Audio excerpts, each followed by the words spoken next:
Assalamualaikum warahmatullahi wabarakatuh. Salam sejahtera untuk kita semua. Saat ini saya berada di acara teman-teman dari Ikatan Guru Indonesia yang memang mengadakan sebuah pelatihan.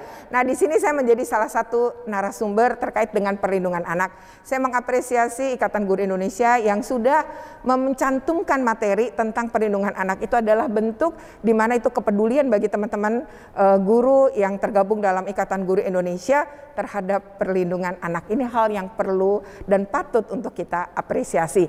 Nah, seperti apa pemberian materi itu? Nah, ikuti terus dalam video ini. Tapi sebelumnya jangan lupa untuk di like, share, comment, and subscribe. Bagi yang belum subscribe, untuk segera subscribe agar terus terupdate dengan video-video tentang pendidikan dan anak. Oke, terima kasih.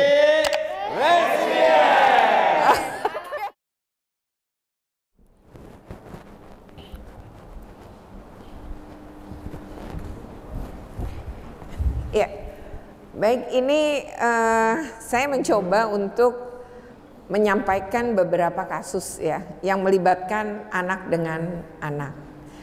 Karena Menteri Pendidikan dan Kebudayaan, Ristek dan Teknologi Pak Nadiem menyatakan ada 3 dosa besar dalam pendidikan yang belum pernah diakui oleh menteri sebelum-sebelumnya, kemudian diakui oleh Pak Nadiem secara terbuka, yaitu perundungan, ya, kemudian kekerasan seksual, yang ketiga adalah intoleransi.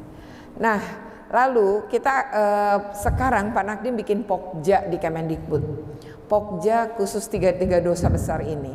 Dan Kemendikbud adalah kementerian yang menurut saya, karena saya mendampingi banyak kementerian terkait dengan berbagai penanganan anak, dan saya melihat Kementerian Pendidikan dan Kebudayaan saat ini itu demikian serius mengatasi kasus 3 dosa besar ini. Jadi mereka punya Pokja pencegahan dan punya Pokja penindakan. Dan ini yang paling jelas dalam berbagai penyelesaian dibanding dengan kementerian lain yang juga ngurusin anak sekolah, misalnya Kementerian Agama. Hingga hari ini Kementerian Agama bahkan tak memiliki regulasi tentang bagaimana mencegah dan menanggulangi tindak kekerasan di satuan pendidikan. Nggak ada sama sekali sampai hari ini. Maka ketika berbagai kasus kekerasan misalnya di beberapa pondok pesantren, kementerian tidak tahu bagaimana caranya menangani dan bagaimana caranya memberi sanksi. Pernah misalnya kasus Beci di Jombang, sanksi dicabut, nggak lama dihidupkan kembali izinnya. Itu menunjukkan bahwa mereka memang tidak tahu bagaimana cara menanggulangi, bagaimana cara mengatasi, itu nggak punya cara. Sementara Kemendikbud tidak pernah merekomendasi tiba-tiba sekolah harus ditutup, tuh nggak pernah. Tetapi dia itu jika sangat keterlaluan, itu ketika sistem sekolah sangat buruk, ketika kemudian anak-anak menjadi korban dalam jumlah besar dan berlangsung bertahun-tahun. Kalau tidak, Kemendikbud belum pernah merekomendasi penutupan ke sekolah. Yang mereka lakukan adalah sesuai Permendikbud 82, menurunkan akreditasi sekolah.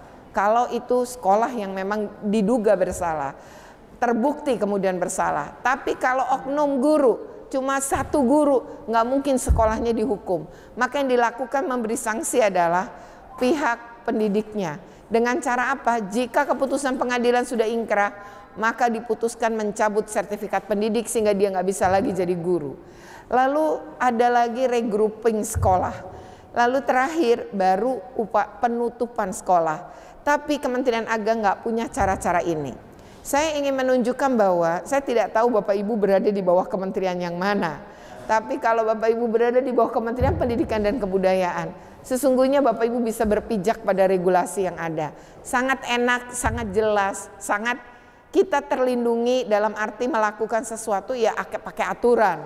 Tapi ketika berada di bawah Kementerian Agama, regulasi mana yang dipakai itu memang agak sulit ya. Karena memang nggak memiliki Permendikbud 82 soal tindakan pencegahan dan penanggulangan kekerasan di satuan pendidikan. Permen yang sama tak dimiliki oleh Kementerian Agama. Nah, kenapa ini penting? Karena kita harus ngelindungin anak-anak di dalam satuan pendidikan sebagaimana perintah pasal 54 Undang-Undang Perlindungan Anak yang menyebutkan bahwa satuan pendidikan itu wajib melindungi anak-anak selama berada di satuan pendidikan dari berbagai bentuk kekerasan, baik yang dilakukan oleh sesama murid, oleh guru kepada murid, maupun tenaga kependidikan kepada siswa, atau yang paling banyak kejadian akhir ini adalah sesama siswa. Nah, saya ingin menunjukkan apakah darurat kekerasan yang dinyatakan Kemendikbud beralasan. Ya, mari kita lihat yang pertama. Sebelumnya, Pak. Sebelum ini, ya, ini adalah peristiwa di Magelang, Jawa Tengah. Seorang anak baru sekolah kira-kira 1 bulan, kelas 7. Anak ini punya handphone yang dicuri oleh anak pelaku. Lalu ketika handphonenya hilang, anak korban ini ngomong sama wali kelas, "Pak, handphone saya hilang." Maka kemudian pihak sekolah memutuskan akan melakukan penggeledahan. Pada saat mau dilakukan penggeledahan, anak pelaku ini ngembaliin handphonenya secara diam-diam kepada anak korban. Ini handphonenya, jangan ngomong ya kalau ini, pokok bilang aja tadi lupa terus akhirnya ketemu, lupa narok terus ketemu. Anak ini kemudian menemui wali kelasnya, tidak tahu apa yang dikatakan waktu itu, tapi anak pelaku merasa was-was. Dia khawatir kalau diketahui bahwa dialah yang mencuri. Lalu anak korban ini dia mau fotokopi waktu itu. Ada buku yang materinya itu dia nggak ada, terus dia butuh fotokopi. Lalu anak pelaku bilang, "Saya anterin aja pakai motor, nanti ya pulang sekolah saya jemput di rumah." Nah, ketika dijemput sejak itu korban tidak pernah terlihat lagi. Orang tua korban kemudian melapor kepada polisi, esok harinya baru ketemu ya. Anak korban itu ditemukan di kebun kopi dalam keadaan luka, kena celurit, ditutupin oleh daun, ya, beberapa ratus meter ditemukan celurit itu, dan pelaku adalah anak 13 tahun temannya sendiri. Jadi untuk sesuatu yang dia sendiri hanya mengira-ngira bahwa korban nanti akan ngomong bahwa dia yang mengambil, itu bisa menghabisi nyawa. Umur 13 bikin perencanaan pembunuhan. Kita hampir nggak mengerti kan, kok bisa gitu ya. Next, berikutnya. Ada hal yang sepele misalnya. Ini remaja di Jakarta Selatan, di depan kafe bertengkar ya. Lalu terjadilah pemukulan 4 melawan 1. Kejadian jam 3 pagi. Polisi patroli dan memutuskan untuk, ini kok kayak ada ribut-ribut ya. Polisi minggir, turun, maksudnya mau melerai. Ketika akan dilerai, memang si korban sudah terjatuh karena dikeroyok 4. Begitu ada polisi, seluruh pelaku lari ke dalam mobil. Lalu tentu polisi ini mencoba mencegah untuk si para pelaku ini pergi. Jadi polisi itu kemudian mencoba berlari untuk menghentikan mobil. Tapi yang terjadi polisinya ditabrak mobil itu oleh pelaku. Nah, ini gara-gara berebut pacar. Bagaimana ini pacarnya, pelakunya, korbannya semua satu sekolah. Jadi bayangkan bisa terjadi bahwa di sekolah Bapak Ibu, tapi kejadiannya bisa terjadi di luar.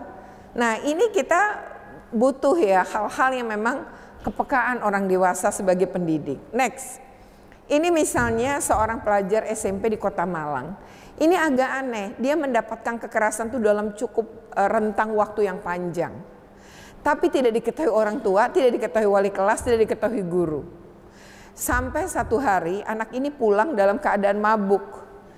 Namanya dia nggak pernah minum minuman keras, dia sempoyongan, ibunya mencium bau alkohol tapi dia udah nggak sadar, jadi baru bisa ditanya esok hari. Ibu bapaknya tentu marah kenapa dia minum minuman keras. Ternyata besoknya ketika dia selesai mandi, dia menceritakan kalau dia dipaksa. Kalau dia nggak mau minum minuman keras, dia disundut rokok. Dunia maya ini juga luar biasa. Anak-anak bisa menjadi korban kejahatan.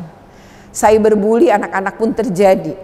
Jadi seorang anak bisa bunuh temennya tuh gara-gara dicaci, dimaki, diejek, itu bisa seseorang tuh tertekan. Nah, kenapa sih anak perlu dilindungi? Kadang guru tuh suka berhadap-hadapan. Kalau ada komisi perlindungan anak harus ada komisi perlindungan guru. Guru tuh orang dewasa. Anak tuh anak-anak yang belum dewasa. Bukan anak orang dewasa yang bentuknya mini terus disebut anak, bukan. Anak usia 0 sampai 18 tahun adalah bukan manusia dewasa. Sebagai bukan manusia dewasa, anak rentan mendapat kekerasan. Sebagai manusia yang belum dewasa, anak tuh tidak paham resiko. Maka seringkali dia melakukan tindakan-tindakan yang kadang kita nggak ngerti. Kok bisa ya dilakukan anak, misalnya bersetubuh dengan kucing, itu kok punya ide kayak begitu gitu. Karena ini anak. Dan anak tidak pernah kesalahannya tuh berdiri sendiri. Kesalahan anak pasti kontribusi lingkungannya. Rumahnya, pengasuhannya di rumah, termasuk kondisi di lingkungan sekolahnya juga. Jadi sebenarnya kenapa anak harus dilindungi? Karena dia nggak bisa melindungi dirinya. Bapak ibu udah punya gaji, udah dewasa, ngerti resiko, bisa baca undang-undang. Mau bagaimanapun bapak ibu dibuang kemanapun nih di seluruh Indonesia nih, taruhlah disingkirkan kemana, bapak ibu bisa hidup, anak enggak. Kenapa anak? Jadi nggak usah iri sama anak. Kalau iri sama anak ya jadi anak-anak lagi aja. Toh bapak ibu pernah kan mengalami jadi anak-anak, tapi anak tidak pernah mengalami jadi dewasa kan? Kita pernah jadi anak-anak, rasakan saat jadi anak. Tiap hari dipukuli orang tuanya, emang bisa balas? Nggak bisa. Dikata-katain sama orang tuanya, kok ada ya orang tua ngata-ngatain? Ada. Itu bully sebenarnya jatuhnya.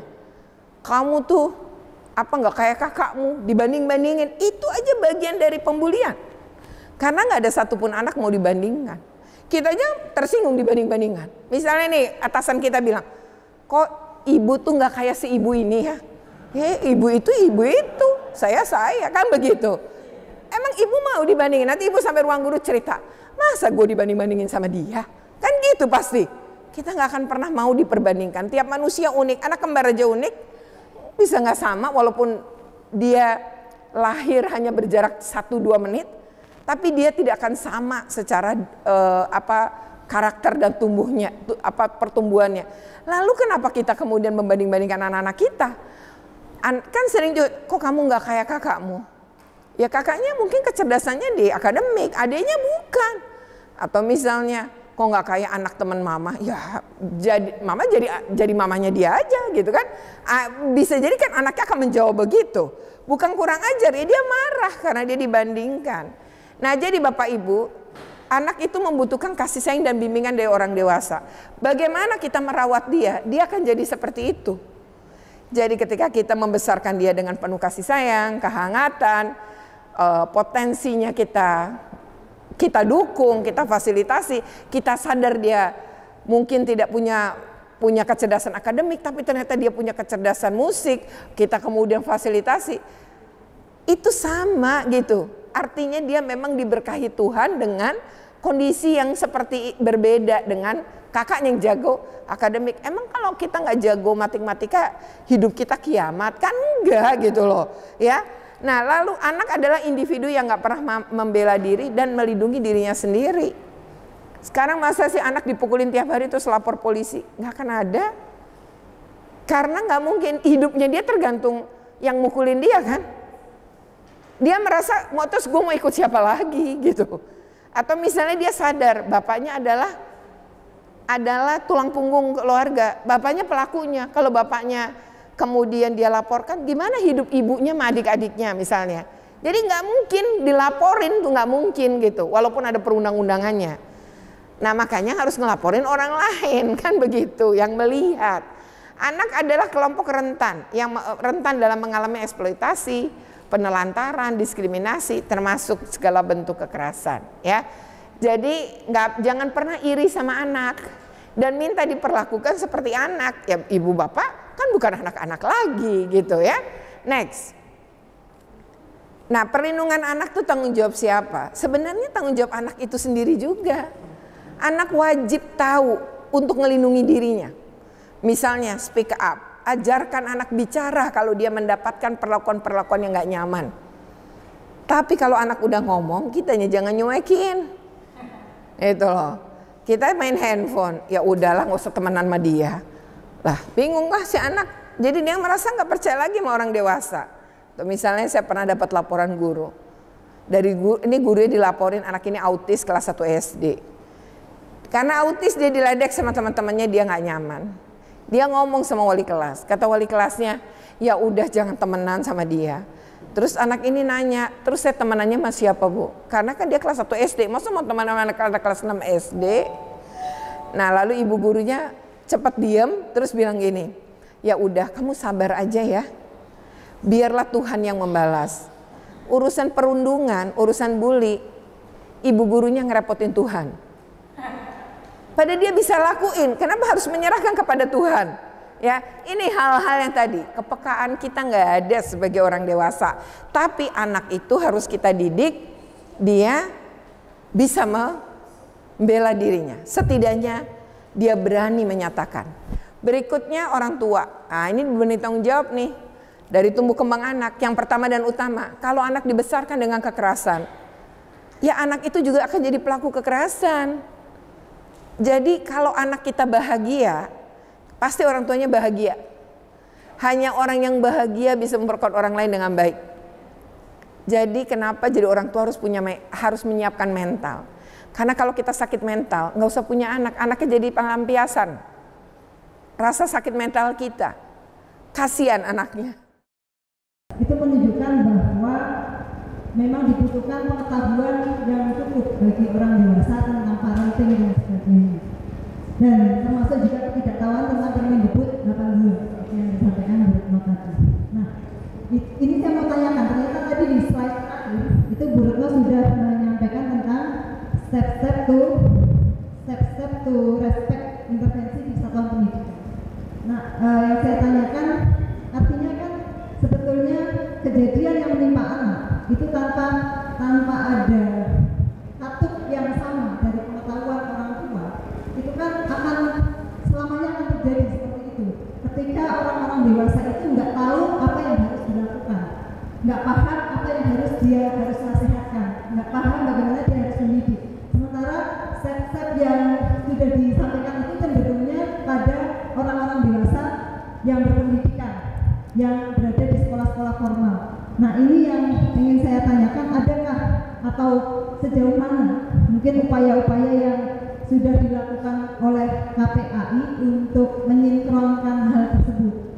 Karena pastinya KPAI sangat tahu sekali bahwa itu dibutuhkan keseimbangan di sisi orang dewasa, bukan sekedar bagaimana melindungi anaknya itu sendiri, tapi bagaimana sisi orang dewasanya itu sangat paham. Yang itu tentu tidak hanya di ranah orang yang berpendidikan, tapi sebelumnya saya perkenalkan diri dulu, nama saya Denisma dari PW Jambi.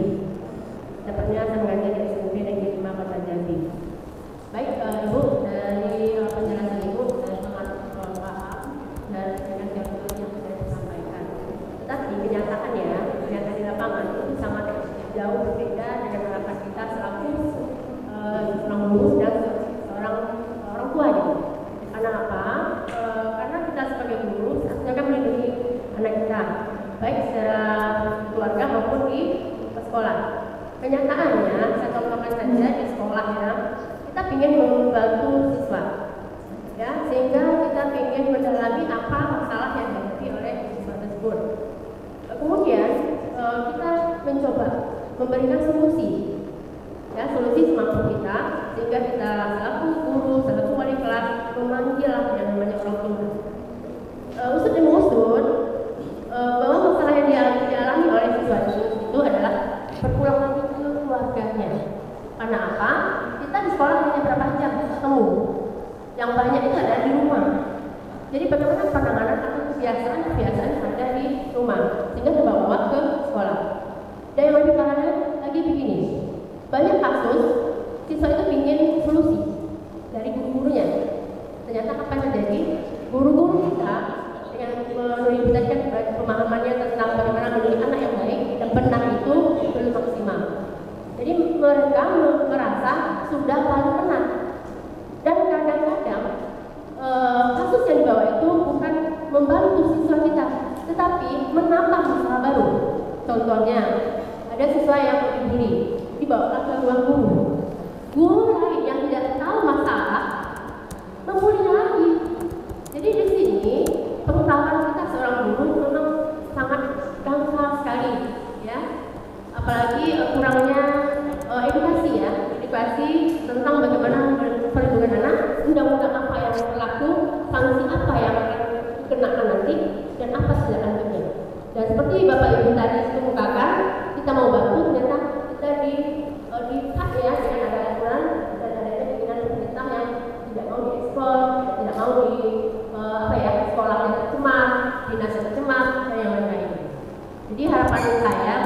Ibu, apakah sudah ada jalan tidak hanya guru yang diberikan edukasi, juga orang tua.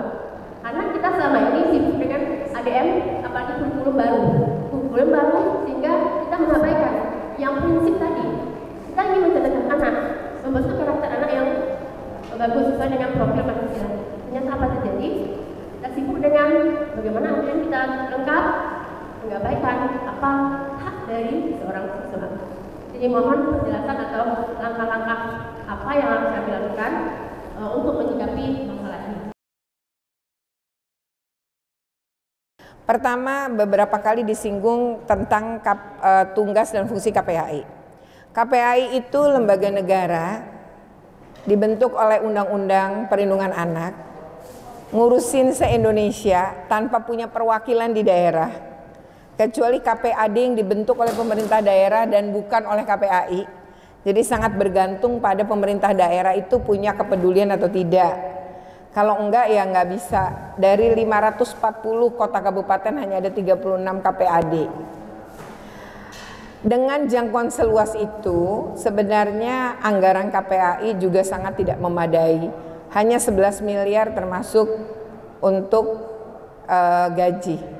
Saya ngurus SMA Negeri 3 waktu jadi kepala sekolah. Anggaran 1 tahun untuk satu sekolah itu 7 miliar saya urus.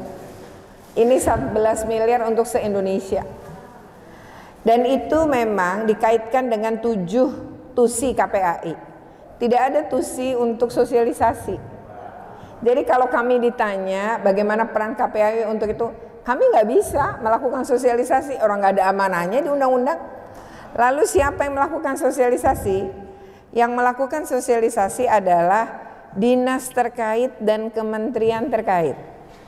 Kementerian Agama, Kementerian Pendidikan itu yang harus melakukan. Kemudian dinas-dinas pendidikan, dinas-dinas pemberdayaan perempuan dan perlindungan anak, dinas sosial itu yang harus melakukan. Karena memang anggarannya diletakkan negara di tempat itu untuk sosialisasi. Jadi kami tidak memiliki program apapun kecuali pengawasan dan penindakan dan penanggulangan.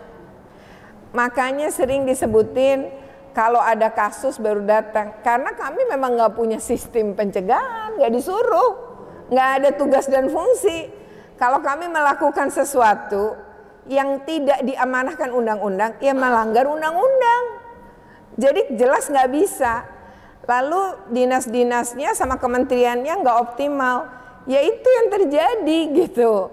Nah, apakah kemudian KPAI tidak melakukan advokasi kebijakan? Melakukan. Tapi sekali lagi rekomendasi KPAI itu bukan bersifat memaksa. Jadi kalau KL-nya nggak mau atau KL-nya nyuekin, nggak bisa menghukum. Yang terjadi adalah gini, kalau ada kasus di daerah, kepala daerahnya, jadi misalnya di dinas pendidikan, kepala daerahnya kami rekomendasikan untuk melakukan apa ke dinas. Dinas kami rekomendasikan untuk melakukan apa. Yang terjadi kalau kepala daerahnya nggak mau bagaimana?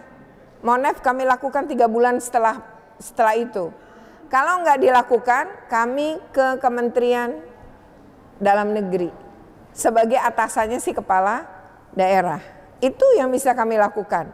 Jadi nggak bisa dilakukan ketika memang kami tidak memiliki tugas dan fungsi itu. Ya, jadi kalau ditanya apakah bisa nggak bikin ini gitu ya, termasuk tadi SRA dan lain-lain yang hanya papan nama dan lain-lain gitu.